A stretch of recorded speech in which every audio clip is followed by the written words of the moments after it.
Assalamualaikum warahmatullahi wabarakatuh. Di video kali ini kita akan coba memberikan pembahasan tentang penggunaan dari harfu inna dan kawan-kawannya. Baik, kita mulai yang pertama dari penggunaan harfu inna. Kita mulai dengan mengambil contoh kata at-talibu mahirun. At-talibu mahirun. Kedudukannya di sini untuk at-talibu dia sebagai mubtada, adapun mahirun itu sebagai khabar. Terkait untuk mubtada dan khabar, silakan cek di video sebelumnya. Nah, ketika kata at-talibu mahirun, nah artinya sendiri untuk at-talibu mahirun, at-talibu itu berarti siswa itu mahirun. Mahirun kita terjemahkan pandai. Jadi at-talibu mahirun artinya siswa itu pandai. Nah, ketika kata at-talibu mahirun kita gabungkan dengan kata inna di bagian depannya, kita masukkan kata inna atau harfu inna, maka kata at-talibu mahirun akan mengalami perubahan. Yang pertama adalah perubahan harokat, yang kedua perubahan kedudukan. Inna sendiri artinya dia sesungguhnya. Nah, bagaimana perubahannya? Kita lihat. Kata at-talibu ketika bergabung dengan inna berarti inna talibu atau inna at-taliba. Jadi harokat dhammahnya kita ganti dengan fathah. Inna taliba mahirun. Sekali lagi, inna taliba mahirun. Adapun kedudukan at-taliba ini bukan sebagai mubtada lagi, tapi kedudukannya adalah sebagai isim inna. Nah, jadi dia kedudukannya sebagai isim sekarang. Karena diawali dengan harfu inna, atau inna itu termasuk salah satu harfu nasab. Maka dia difathahkan. Tanda nasabnya adalah fathah. Inna taliba mahirun. Nah, kedudukan sebagai untuk mahirun kedudukannya adalah sebagai khobar. Dia masih khobar, tapi kita tambahkan namanya khobar inna. Oke, gampang kan? Nah, ini yang biasanya digunakan dalam kaidah ilmu nahwu. Jadi ketika kata at-talibu mahirun tanpa disertai inna, maka kedudukannya sebagai mubtada khobar. Tapi ketika inna ditambahkan di bagian depannya, maka kata at-talibu menjadi inna taliba. Sekali lagi, inna taliba mahirun. Oke, kita ambil contoh yang lain. Misalkan di dalam Al-Quran, kita ambil contoh. Nah, kita ambil contoh dalam Al-Quran. Seringkali kita mendengar kata Allahu alimun. Allahu alimun. Allah maha mengetahui. Nah, ketika digabung dengan inna, kita sering mendengar, maka dia menjadi inna, innallaha, innallaha alimun. Nah, kedudukannya Allah sebagai isim inna, alimun sebagai khobar inna. Jadi fungsi inna sendiri adalah tansibul isma wa tarfa'ul khobar. Artinya dia menasabkan. Tansibul isma menasabkan isim, wa tarfa'ul khobar, dan dia merofakan khobar. Jadi tanda nasab itu bisa fathah. Ini kebetulan fathah karena dia kedudukannya sebagai isim mufrad atau bermakna tunggal. Allah bermakna tunggal, maka dia difathahkan. Tapi kalau kedudukannya sebagai isim musanna yang bermakna dua atau bermakna jamak, itu nanti ada pembahasan tersendiri. Nah, sedangkan tanda rofa di sini adalah dia dhammah tain atau dhammah, karena di sini pun sama. Ini menunjukkan makna mufrad. Jadi inna itu memiliki fungsi tansibul isma, menasabkan isim, wa tarfa'ul khobar, dan merupakan khobar. Nah, inilah fungsi dari inna. Sehingga seringkali di Al-Quran kita bisa mendengar innallaha, pasti kata Allahnya akan difathahkan atau dinasabkan. Innallaha alimun. atau innallaha ghaniyun. Inna atau yang bermakna sesungguhnya itu memiliki saudara-saudara. Nah, saudara dari harfu inna adalah anna, kemudian ada lakinna, kemudian ada ka'anna, la'alla, dan laita. Nah, untuk saudara-saudaranya inna ini semuanya memiliki fungsi yang sama, yaitu tansibul isma wa tarfa'ul khobar, menasabkan isim dan merupakan khobar. Nah, kita ambil saudara yang pertama adalah anna. Nah, untuk anna ini maknanya sama dengan inna, yaitu sesungguhnya atau bahwasanya. Hanya saja untuk anna biasanya dia berada di tengah-tengah kalimat. Kita ambil contoh, misalkan asyhadu anna. Nah, ini harfu anna atau saudara inna. Asyhadu anna Muhammadan. Muhammadan di sini isim inna.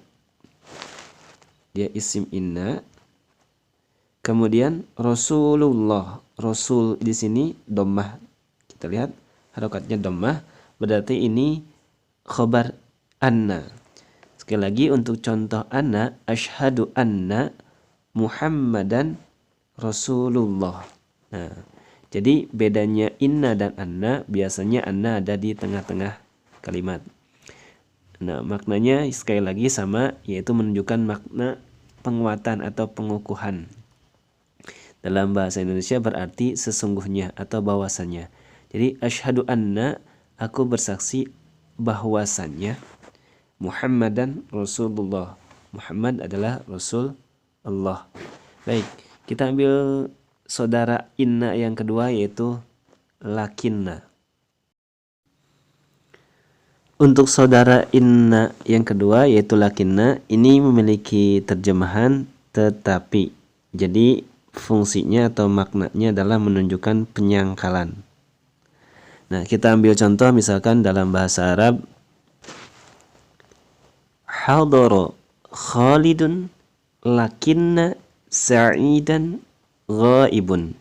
Hadara Khalidun, Khalid telah hadir, lakinna akan tetapi, Sa'idan, Sa'id, ghaibun, tidak hadir.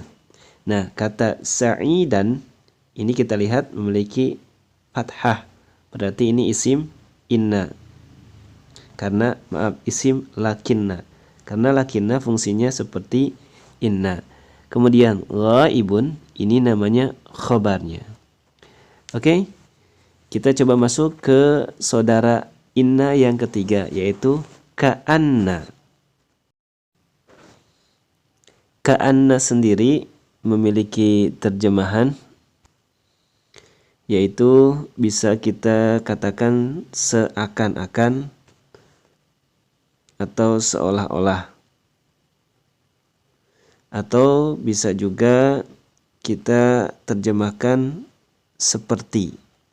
Jadi seakan-akan atau seolah-olah atau seperti itu untuk ka'anna. Contohnya kita berikan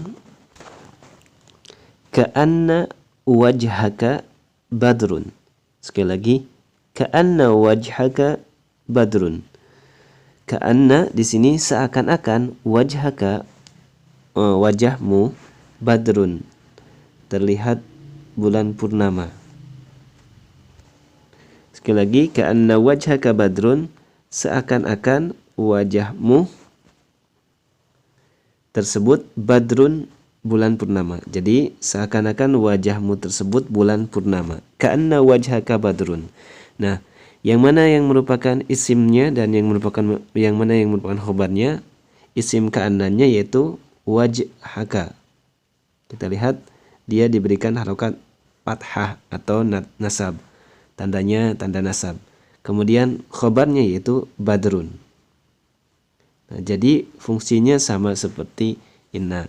Hanya saja untuk ka'anna di sini fungsinya memberikan penyerupaan. Ka'anna wajhaka, seakan-akan wajahmu atau wajah engkau badrun, bulan purnama. Nah, selanjutnya kita ambil saudara inna yang keempat adalah la'alla.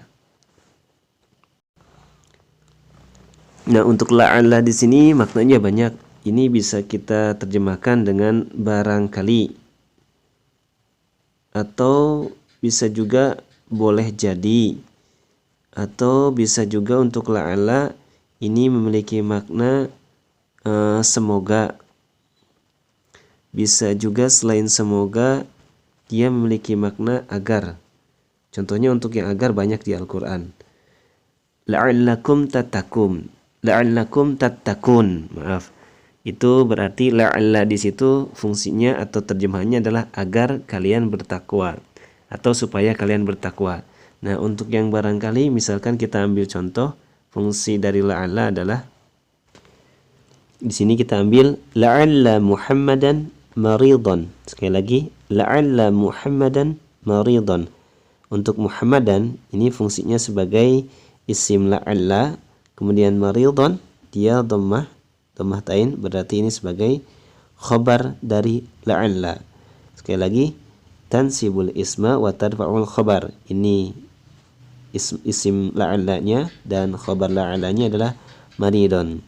Nah, untuk saudara inna yang terakhir yaitu laita. Untuk laita memiliki terjemahan sekiranya. Misalkan kita berikan contoh untuk laita dalam bahasa Arab. Laita syababa ya'udu yauman. Sekali lagi, laita syababa. Syababa ini isim inna. Maaf, isim laita, karena kan laita temannya inna. Laita syababa ya'udu yauman. Nah, untuk khobarnya ini adalah khobar syibhul jumlah. Nah, ini nanti kita pelajari. Namun intinya adalah laita syababa. Syababa itu isim inna. Kemudian ya'udu yauman ini khobar innanya. Nah, laita di sini bisa diterjemahkan sebagai sekiranya. Sekiranya syababa, sekiranya masa muda, ya'udu yauman, bisa kembali. Nah, sekiranya masa muda bisa kembali. Jadi atau bisa juga selain sekiranya, laita bisa kita terjemahkan dengan kata seandainya. Laita syababa, seandainya masa muda itu bisa kembali. Oke, demikian, terima kasih. Yang perlu diingat adalah untuk inna itu memiliki saudara yang banyak. Dan saudaranya bisa anna, ka'anna, lakinna, laita, dan la'alla. Di mana fungsinya sama, tansibul isma wa tarfa'un khabar. Oke, semoga bermanfaat. Wassalamualaikum warahmatullahi wabarakatuh.